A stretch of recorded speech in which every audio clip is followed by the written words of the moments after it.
Hello, my name is Diane Brinkman, and today I will be presenting my recommendation report on water conservation techniques to be implemented by San Marcos, Texas.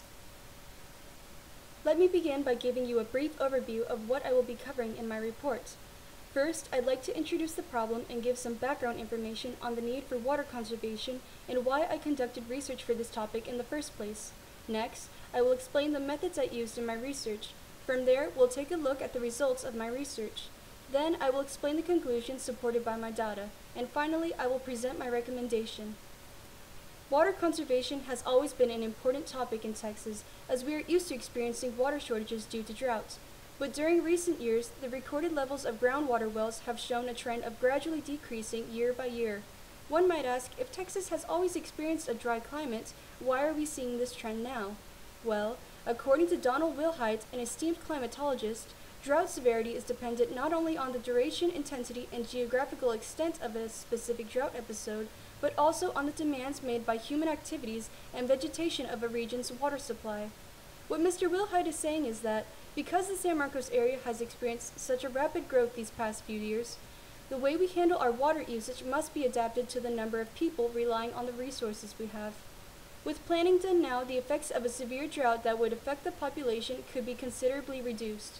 Therefore, I interviewed 2 water conservation experts and researched water limitation laws, wastewater reuse, and structural irrigation.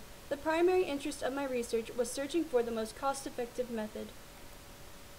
For my first task of interviewing water conservation experts, I emailed 5 professionals: Brian Lee of Sonoma County Water, Nora Lycum of the City of Fresno's Water Utility, Walter Buzz Pishker, the City of Arlington's Director of Water Utilities, Heather Dalrymple of Austin Water Utility, and Carl C. Thompson, the City of Weston's Director of Public Works.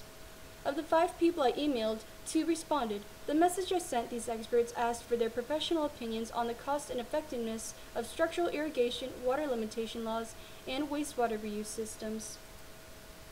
For my second task, I used the database Google Scholar to research water limitation laws and wastewater reuse. The keywords I used were urban, water limitation laws, wastewater reuse, cost, and purification systems. Most of my findings centered around the wastewater treatment centers used in the city of Bryan, Texas. Of the 7 articles I reviewed, I found relevant information from 4.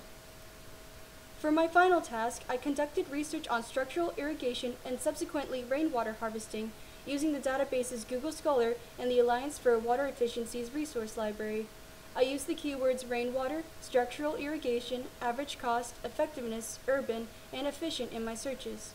Of the 12 articles I reviewed, I found relevant information from 4. And now for the results.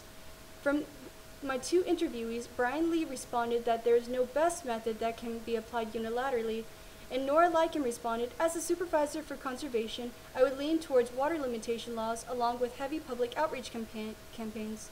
Ms. Lycum's suggestion piqued further research on the process of a conservation campaign, and Brian Lee supplied several links online to further my research. From the research conducted as part of my second task, I found that according to Roger Kjellgren and his team, putting water limitation laws in place now could help prevent the need for alternative conservation techniques in the future. So by pushing policies that enforce conservative water usage now, we might be able to escape the need for other conservation techniques of my research. The cost of launching water conservation campaign cannot be predicted exactly, but it is estimated to cost at least $6,000. As for my research on water reuse, I found that an effective treatment center will be needed. Wastewater must undergo the stages of primary and secondary treatment, disinfection, and inspection before it can be used again. The estimated cost of a city treatment facility is around $40,900 to $42,900, along with a yearly maintenance cost of around $3,680 to $3,940. The research of my final task revealed that the type of irrigation system I had in mind during my research proposal is a combined technique of structural irrigation and rainwater collection called passive rainwater harvesting. For this system to work, it needs a catchment area for the collected rainwater, a distribution system that will take the water to a receiving landscape, and a sanitation facility. The total cost of rainwater tank that can hold up to 13,000 gallons is approximately $6,524 to $7,058, plus a yearly maintenance cost of about $1,068. In conclusion, the graph I created with the data from my research clearly shows that a wastewater treatment facility would be far more expensive than the other two research methods. Wastewater reuse costs at a minimum starting cost about $40,900, more than both of the costs of a rainwater system and a water limitation campaign put together.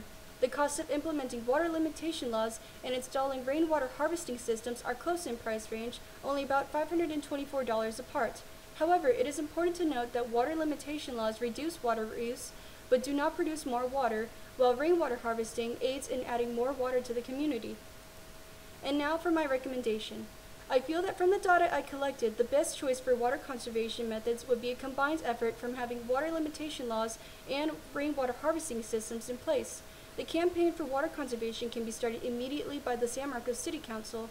Discussion for locations eligible for rainwater collection tanks and their facilities can be started immediately by the San Marcos Water Utility. That concludes my recommendation presentation. Thank you very much for your time.